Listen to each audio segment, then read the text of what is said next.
Nigeria, offering trainings and development programs to job seekers will not only empower the right candidates for the right jobs, but drastically increase productivity in Nigeria.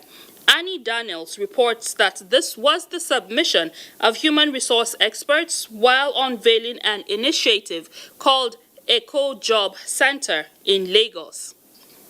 Available statistics by the National Bureau of Statistics reveals that more than 100,000 Nigerians, mostly youths, graduate from tertiary institutions yearly.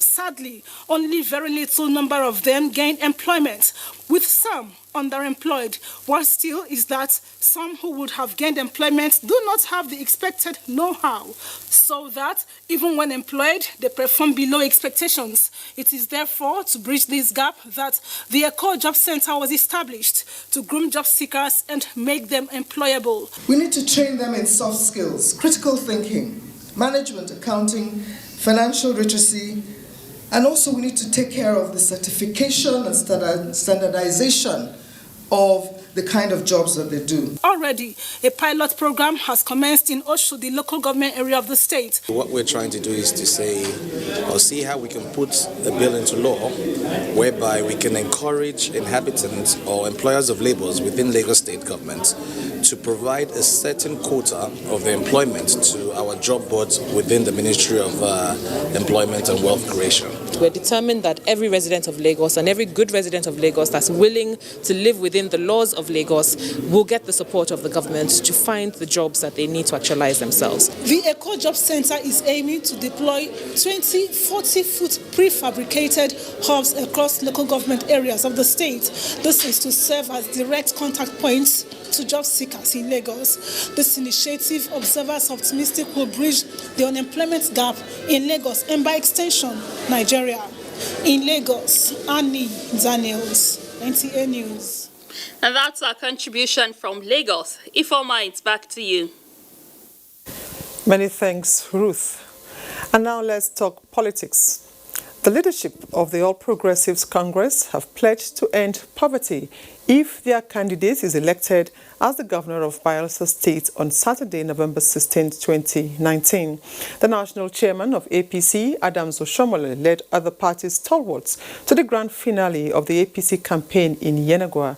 Doris Akumonye has details.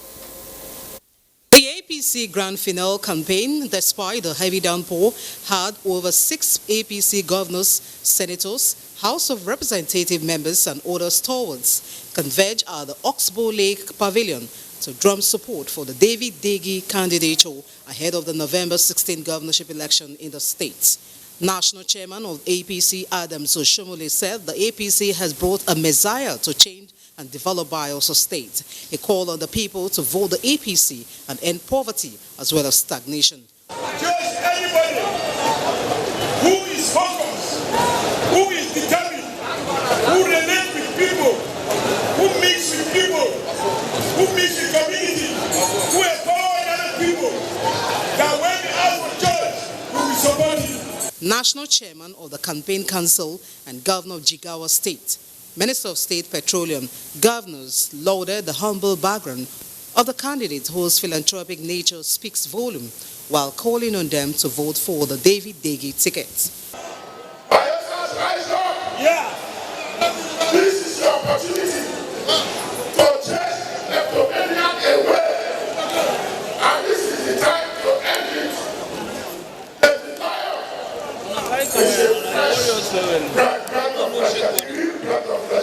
On the 16th, before 12 midday, we have returned David Lion. On Saturday, the 16th of November, then we have come up and cast your vote for the APC. APC candidate Chief David Lion, who appreciated past leaders of the state, promised to end poverty, insecurity, and attract private sector-driven economy to the state. November 16, being elected and swearing in 14 February 2020. 20 political parties and ex-agitators endorse the David Lion candidacy. In Yenagoa, Doris Akumonye. Akomoye, NTA News. The Deputy Inspector General of Police in charge of Force Criminal Intelligence Department, Anthony Ogbizi, has tasked officers to discharge their duties professionally to ensure violence-free polls this Saturday, November 16th in Bayelsa State. The DIG gave the task during an interactive session with officers of the police force. Timini Pre Ohia completes the report. Deputy Inspector General of Police Anthony Ogbizi said in a bid to ensure violence-free elections, the Nigerian police force has deployed officers and men, including 14 commissioners of police and 2 assistant inspector general of police for the exercise. He called on officers of the force to be professional and neutral in the conduct of the elections to have free, fair, and credible polls. Materials have started moving. Non-sensitive materials have started moving. That is the brief I've gotten. And of course, sensitive materials will move. As I'm talking to you, they are going now to move policemen to their respective areas. Security, even in terms of escort of INEC officials and material, is already on top gear, and it will commence on schedule. Meanwhile, the Commissioner of Police, Bayelsa State Police Command, Uche Anozia, has confirmed the death of a police officer and others seriously injured with their rifles stolen by yet-to-be-identified gunmen. The incident took place in Otuogidi, Ogbea local government area of Bayelsa State. In Yenagua, Siminopri, Ohia, NTA.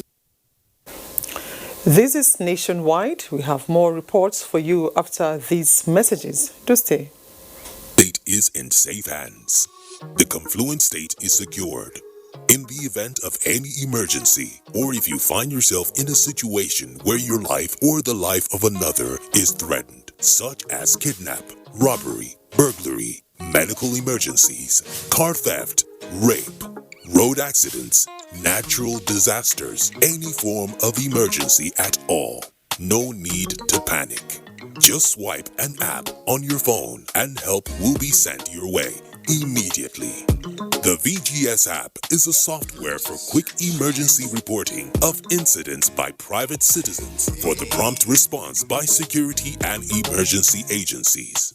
Within 5 seconds of reporting, the appropriate government security or emergency agencies will be alerted and help is deployed immediately. Download the app and subscribe immediately. It's free of charge for all Kogi State residents. This is made possible by the Kogi State government and the untiring effort of the Executive Governor of Kogi State. I am advising every citizen to have this particular app, VGS app, in his phone, so that wherever there's any crime, you are being attacked, or you see somebody being attacked, or there's any crime happening anywhere, all you need to do is just to swipe, and then the rescue team, the security operatives will be there at your disposal. Be secured, be safe, get the VGS app. Swipe to safety. From the creeks of the Niger Delta to the Atlantic Ocean, inland waters and beyond, activities of some unpatriotic Nigerians and criminals are, however, harming Nigeria and Nigerians. Say no to crude oil theft, pipeline vandalism, and illegal oil refineries. These criminal acts destroy the environment, kill maritime life, destroy the livelihood of farmers, fishermen, and reduce Nigeria's economy by billions of naira. Nigerian Navy patrols are working round the clock to secure Nigeria's maritime integrity. Support the Navy and say no to acts that destroy our collective resources. Stop these criminal acts. Blow the whistle. The long arm of the law will surely catch up with culprits. This message is brought to you by the Nigerian Navy. Onward together. The Honorable Minister of Information and Culture, Alhaji Lai Mohammed, cordially invites the general public to the 2019 Abuja Carnival, taking place between 23rd and 25th November 2019. Theme: Culture for Peace. Street Carnival and opening ceremony. Saturday, 23rd November 2019. Venue from Old Parade Ground to Area 1, Abuja. Time from 8 a.m. to 1:30 p.m. Other cultural activities on display are Children's Fiesta at GSS Area 10, Garki, Abuja. Durbar at Kuje Stadium. Boat Regatta at Jabi Dam. Masquerade Fiesta at Government Day Secondary School, Gogwalada, Traditional Cuisine Fair and Bush Bar at Old Parade Ground, Command Performance and Award Night, as well as Contemporary Music Fiesta at the Old Parade Ground from 23rd to 25th November 2019. Time from 8:30 p.m. till dawn daily.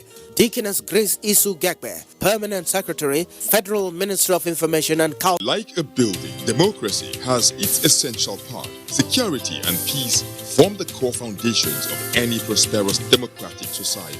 Insecurity deprives a society of the much-needed stability for anything tangible to be achieved. In Kogi State today, there has been peace and stability in the past 3.5 years. This didn't happen by accident. One man, Governor Yahaya Bello, understands the need for peace as an essential ingredient for development. The issue of resolving insecurity in the land tops his table of preference. He provided security agencies with numerous patrol vehicles. Kidnappers' dens have been destroyed. Gangs of robbers have been arrested and prosecuted. Criminals are denied access to land. Kogi State has become one of the most peaceful states in the Nigerian Federation. He needs our support for further development on the solid foundation being laid. Think GYB, a rational choice.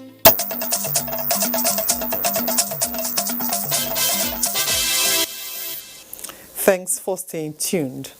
Now, Mina is standing by in Enugu for some reports from that axis. How are you, Mina? Very well, Ifoma. Good afternoon and welcome to Enugu. The Federal Roads Maintenance Agency, FEMA, says it will ensure that portions of roads washed away by rains receive adequate attention to enable travelers have smooth ride this U-tide. Executive Director, FEMA East Operations, Silas Bona Abdullahi, gave the assurance during an inspection tour to affected sites at Nike community in Enugu State. Chidimma Madu reports.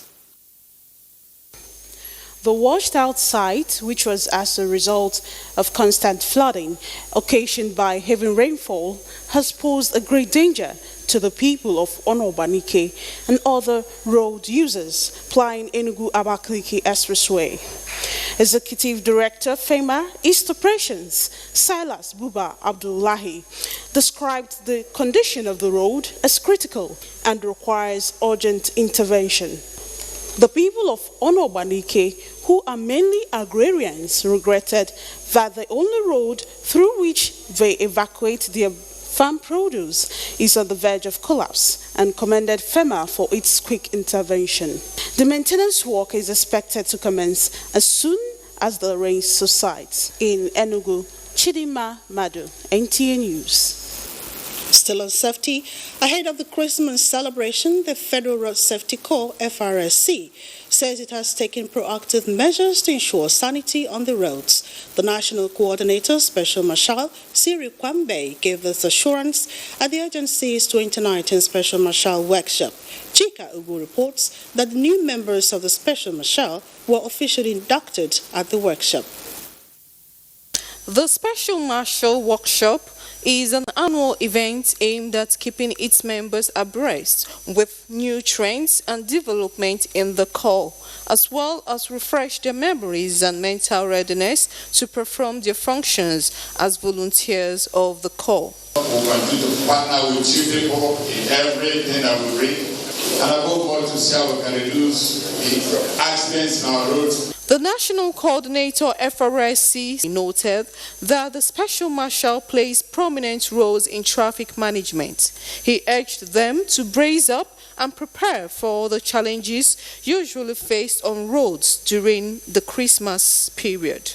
Our goal is to impact positively in the lives of people by promoting road safety awareness as well as corporate social responsibility to the immediate communities. The Special Marshals were enlightened on their expected duties, which are enforcement, traffic control, public enlightenment, education, rescue services, as well as advocacy visits to churches and mosques. New members of the Special Marshal were officially inaugurated at the workshop.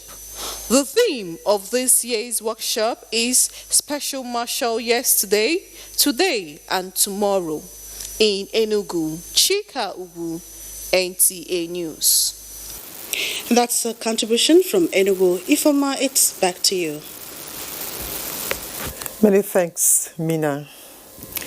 The National Industrial Court Abuja Division warns members of Road Transport Employers Association of Nigeria not to disrupt the peace while the court sits over the leadership tussle. The presiding judge, Justice Olufunke Anuwe, gave the order this Wednesday when members of the trade union appeared before the court. The dispute over who is the authentic president is between two factual leaders of the association, Esu Erio and Musa Mohammed. And Sadia Umar Digi is in our Sokoto studio for more reports on Nationwide. How is Sokoto, Sadia? Fine, Ifoma. Welcome. The committee set up by Sokoto State Government is to investigate circumstances that led to the killing of 2 people in Mabere area by Nigerian Air Force has submitted its report.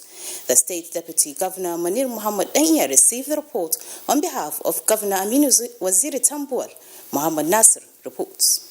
The fracas that led to the alleged killing of 2 persons by the Nigerian Air Force on 20th October 2019 at Mabere area in Sokoto prompted the state government to set up a committee to investigate circumstances surrounding the incident.